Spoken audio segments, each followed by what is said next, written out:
வாழ்க்கையில சக்சஸ்ஃபுல்லா இருக்கணும் அப்படின்னா நம்ம ஃபாலோ பண்ணக்கூடிய இன்னொரு விஷயம், நான் உனக்காக எல்லாமே மாத்திக்கிறேன் அப்படின்னு நம்ம பார்ட்னர் கிட்ட சொல்லாம இருக்கிறது தான். என்னங்க புதுசா சொல்றீங்க, கல்யாணம் அப்படின்னாலே நம்ம எல்லாமே அவங்களுக்காக மாறிக்கிறது தானே அப்படின்னு ஆண் பெண் ரெண்டு பேருமே நீங்க கேட்கலாம். திருமண வாழ்க்கையை பொறுத்த வரைக்கும் இப்போ நீங்க திருமணம் பண்ணிக்கிட்டீங்க, எல்லாருக்குமே ஹனிமூன் பீரியட் அப்படின்னு ஒண்ணு இருக்கும். ஸோ ஃபர்ஸ்ட் அந்த 100 days, அந்த 100 days வந்து ரொம்ப சூப்பரா இருக்கும் நிறைய திருமண வாழ்க்கையில. அப்ப அந்த 100 daysல பார்ட்னர்ஸ் என்ன பண்ணுவோம், உனக்காக நான் எல்லாம் மாத்திக்கிறேன், என்னோட ஃபுட் ஹாபிட்ஸ் மாத்திக்கிறேன், என்னோட ட்ரெஸ்ஸிங் மாத்திக்கிறேன், நீ சொல்லிட்டல்ல அவ்வளவுதான், நான் அவங்க கிட்ட எல்லாம் பேசவே மாட்டேன், நீ சொல்லிட்டல்ல நான் இந்த ட்ரெஸ் எல்லாம் எதுவுமே பண்ணவே மாட்டேன், நீ சொல்லிட்டல்ல நான் என்னோட ஃப்ரெண்ட்ஸை யாருமே பார்க்க மாட்டேன் அப்படின்னு இந்த மாதிரியான சின்ன சின்ன வாக்குறுதிகள் எல்லாமே கொடுத்துட்டு அதை ஃபாலோவும் பண்ணுவாங்க. ஆனா வாழ்க்கையை பொறுத்த வரைக்கும் நமக்கு ரியாலிட்டி அப்படிங்கிற ஒரு விஷயம் இருக்கு. அந்த ரியாலிட்டி 100 daysக்கு அப்புறம் புரிய ஆரம்பிக்கும். அப்போ அந்த ரியாலிட்டிக்குள்ள வரும்போது நம்ம வாழ்க்கை அப்படிங்கிறது வெறும் திருமணத்தை மையப்படுத்தி மட்டும் இல்ல. நமக்கு வேலை இருக்கு, ஃப்ரெண்ட்ஸ் இருக்கு, ஃபேமிலி இருக்கு, சொந்தக்காரங்க இருக்காங்க, என்டர்டைன்மெண்ட் இருக்கு, நமக்கான மீ டைம் இருக்கு, பிரைவேட் ஸ்பேஸ் இருக்கு. இது அத்தனை விஷயமுமே சேர்ந்ததுதான் திருமணம். திருமணம் அப்படிங்கிறது ஒரு டிசிப்ளினல்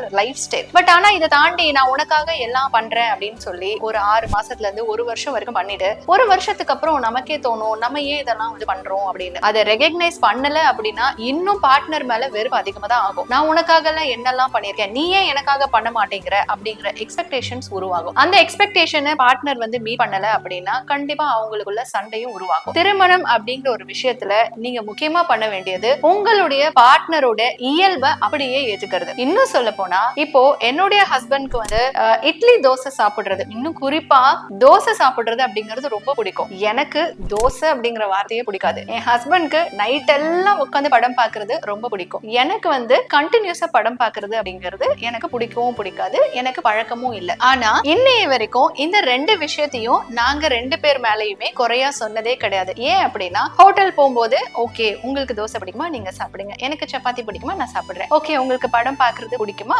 ஓகே நீங்க படம் பாருங்க, எனக்கு நைட்டு தூங்கிட்டு நான் காலையில மேரத்தான் வந்து போறேன் அப்படிங்கிற ஒரு அண்டர்ஸ்டாண்டிங் வந்து எங்களுக்குள்ள இருக்கு. இப்போ பார்ட்னர்ஸ்குள்ள இந்த அண்டர்ஸ்டாண்டிங், ஒரு காதல் என்னைக்கு நிலைச்சிருக்கோம் அப்படின்னா தன்னுடைய பார்ட்னருடைய இயல்பை அப்படியே ஏத்துக்கிறது. இயல்பா இருக்கக்கூடிய விஷயங்களை நீங்க அப்படியே எடுத்துக்கிட்டீங்க அப்படின்னா உங்களுடைய மேரேஜ் லைஃப் ரொம்பவே சக்சஸ்ஃபுல்லா இருக்கும்.